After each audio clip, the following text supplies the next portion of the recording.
கனி காணுதல் விசேஷத்தை வந்து எப்படி வீட்டில் உள்ள பொருட்களை வச்சு எளிமையாக சிறப்பாக பண்ணலாம் தாங்க இந்த வீடியோவில் பார்க்க போகிறோம். கனி காணுதல்னா ஒன்றுமே இல்லைங்க, தமிழ் புத்தாண்டுக்கு முந்தின நாளே அதாவது நைட்டே வந்து மங்கள பொருட்கள் எல்லாத்தையும் அடுக்கி வச்சு கரெக்டாக எழுந்த உடனே அதை பார்க்கறது தான் வந்து கனி காணுதல். அப்படி பார்க்கறதுனால இந்த வருஷம் ஃபுல்லாகவே நம்ம லைஃப் ரொம்ப ஹாப்பியாக இருக்கும்னு சொல்லுவாங்க. ஸோ வாங்க வீடியோக்குள்ளே போகலாம்.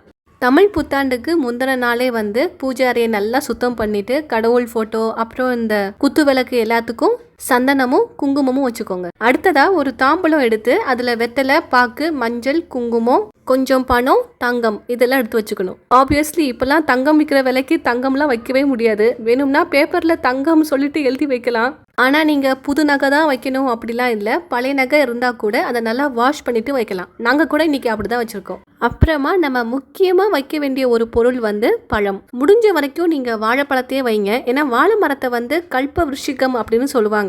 கல்ப விருஷிகம்னா நம்மளுடைய ஆசைகள் எல்லாமே பூர்த்தி செய்கிற மரம் அப்படின்னு அர்த்தம். ஸோ நம்ம தமிழ் புத்தாண்டு அன்னைக்கு இதை வச்சோம்னா அதிர்ஷ்டம், செல்வம் எல்லாமே கிடைக்கும். இப்போ கடைசியாக ஒரு தட்டில் கொஞ்சம் அரிசி, பருப்பு, சர்க்கரை, கூடவே ஒரு சொம்புல தண்ணியும் வைக்க போகிறோம். வருஷம் ஃபுல்லாகவே எங்கள் குடும்பத்துக்கு சாப்பாடு நல்லா திருப்தியாக கிடைக்கணும் அப்படின்னு சொல்லிட்டு தான் நம்ம இந்த அரிசி, பருப்பு எல்லாம் வைக்கிறோம். இப்போ நம்ம பணம் வைக்கிறதுக்கு காரணம் கூட அதுதான். எங்கள் வீட்டில் பணம் சேர்ந்துக்கிட்டே இருக்கணும் நினச்சிட்டு தான் நம்ம பணம் வைக்கிறோம். ஓகே, எல்லாத்தையும் அழகாக அடுக்கி வச்சாச்சு. இப்போ நம்ம விளக்கேற்றலாம்.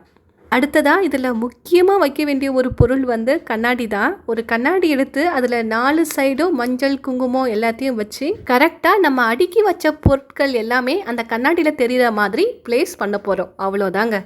இது தாங்க கனி காணுதல் செட்டப். இந்த கனி காணுதல் செட்டப்பை வந்து ஏப்ரல் 13 நைட்டு 7:30 மணிலேருந்து 8:30 மணிக்குள்ளே பண்ணி வச்சுடுங்க. ஏன்னா அப்போ தான் கௌரி நல்ல நேரம் வருது. இப்போ தமிழ் நியூ இயர் அன்னைக்கு என்ன பண்ணணும்னா, வீட்டில் யார் மூத்த பெண்களோ அவங்க தான் வந்து முதல்ல கண்ணு விழிச்சு பார்க்கணும். அப்புறமா தான் வீட்டில் மற்றவங்களை கூப்பிட்டு வந்து காமிக்கணும். ஃபேமிலியில் எல்லாரும் பார்த்துட்டா அப்புறமா குளிச்சு ஃப்ரெஷ் ஆகிட்டு புது ட்ரெஸ் போட்டுட்டு ஏதாச்சும் ஒரு நெய்வேத்தியத்தை வச்சு சாமி கும்பிடுங்க.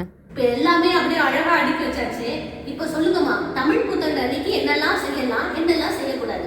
யார்கிட்டையும் கடன் வாங்கக்கூடாது, நம்மளும் கடன் கொடுக்கக்கூடாது, சண்டை பிடிக்கக்கூடாது, சந்தோஷமா இருக்கணும். நல்ல துணிமணி போட்டுட்டு கோயிலுக்கு போயிட்டு வந்து சாமி விட்டுட்டு வரணும்.